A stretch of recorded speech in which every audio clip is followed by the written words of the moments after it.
उत्तर प्रदेश के कन्नौज से इस वक्त की बड़ी खबर। कन्नौज पहुंचे राहुल गांधी ने बीजेपी पर किया तीखा हमला।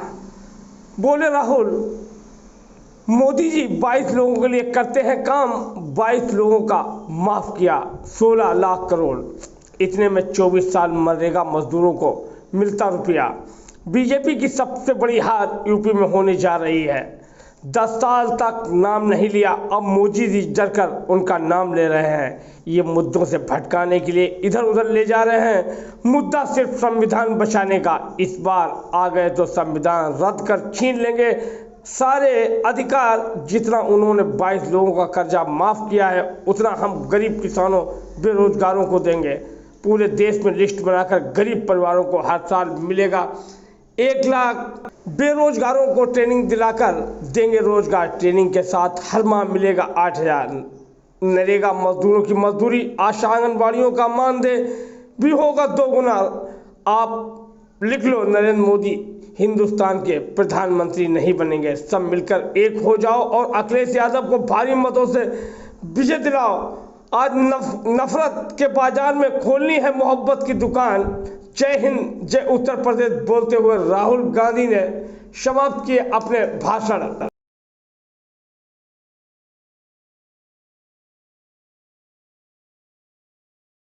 आपको भटकना नहीं है। हिंदुस्तान के चुनाव में एक ही मुद्दा है, उस मुद्दे से सारे के सारे मुद्दे निकलते हैं। मुद्दा भाइयों बहनों ये है हिंदुस्तान का संविधान। ये जो है, इस किताब ने हिंदुस्तान के गरीबों को, पिछड़ों को, दलितों को, आदिवासियों को, किसानों को, मजदूरों को, छोटे व्यापारियों को अधिकार दिया है। जो भी आपको मिला है, चाहे वो वोट हो, चाहे वो रिजर्वेशन हो, चाहे वो पब्लिक सेक्टर हो, नौकरी हो, जमीन हो, जो भी आपको हक मिले हैं, इस किताब ने आपको हक दिए हैं।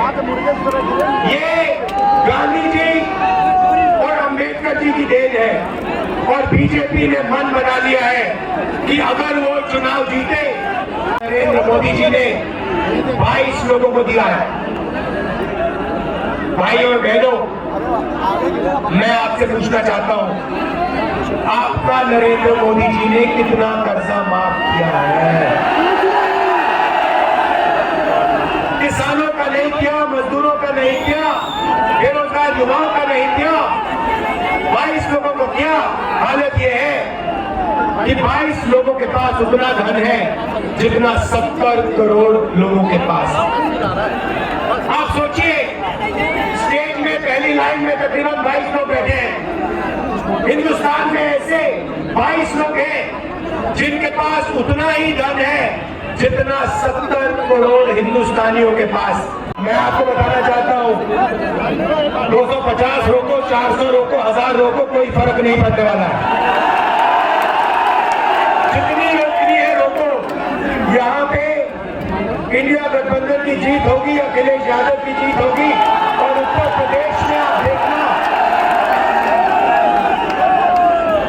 मैं आपको लिख के दे रहा हूं, उत्तर प्रदेश में इंडिया गठबंधन का तूफान आ रहा है। आप लिख के ले लो। यहां पे बीजेपी की सबसे बड़ी, देश में सबसे बड़ी हार, 10 साल हजारों स्पीचें दी, अदानी अंबानी का नाम तक नहीं लिया। मगर अब भैया देखिए, जब कोई डर जाता है तो उन्हीं लोगों का नाम लेता है जो सोचता है बचा पाए। इसीलिए नरेंद्र मोदी जी ने अपने 2 मित्रों का नाम ले लिया कि भैया मुझे आगे बचाओ, इंडिया गठबंधन ने मुझे घेर लिया है, मैं हार रहा हूं, मुझे बचाओ, अदानी अंबानी जी मुझे बचाओ। इसीलिए नरेंद्र मोदी जी ने नाम लिया। अच्छा, प्रेस के हमारे मित्रों, कहना पड़ता है मगर ये हमारे मित्र नहीं है, ये मोदी जी के मित्र हैं। 24 घंटा उनका काम करते रहते हैं। इन बेचारों की गलती नहीं है। इनको सैलरी की जरूरत है, तो जो इनसे कहा जाता है ये करते हैं। मालिक इनके अदानी है, रिमोट कंट्रोल किसी और के हाथ में। अच्छा, अभी आपने कहा क्यों? क्योंकि देश को उत्तर प्रदेश रास्ता दिखाता है और उत्तर प्रदेश ने मन बना लिया है कि उत्तर प्रदेश में बदलाव होना है और हिंदुस्तान में बदलाव होना है। इसीलिए डिसीजन भाइयों और बहनों ले लिया गया है, जनता ने मन बना लिया है। आपने देखा, तो हमने निर्णय ले लिया है, कांग्रेस पार्टी ने, इंडिया गठबंधन ने, कि अगर वो 22 अरबपति बना सकते हैं तो हम करोड़ों लाखपति भी बना सकते हैं। भाइयों बहनों, गरीब परिवारों की लिस्ट बनेगी, उसमें दलित, आदिवासी, पिछड़े, गरीब, जनरल कास्ट, माइनॉरिटी, सारे के सारे गरीब परिवारों की लिस्ट बनेगी। तो रद्द करने जा रहे हैं और मैंने और अखिलेश जी ने निर्णय ले लिया है कि इस किताब को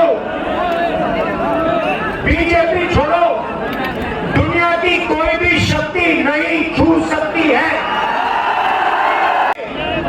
हिंदुस्तान के गरीब लोगों की आत्मा है, भावनाएं हैं, भविष्य है, विकास है। नरेंद्र मोदी जी 22 लोगों के लिए काम करते हैं। भाइयों बहनों, 22 लोगों का उन्होंने 16 लाख करोड़ रुपया कर्जा माफ किया है। 16 लाख करोड़ रुपया मतलब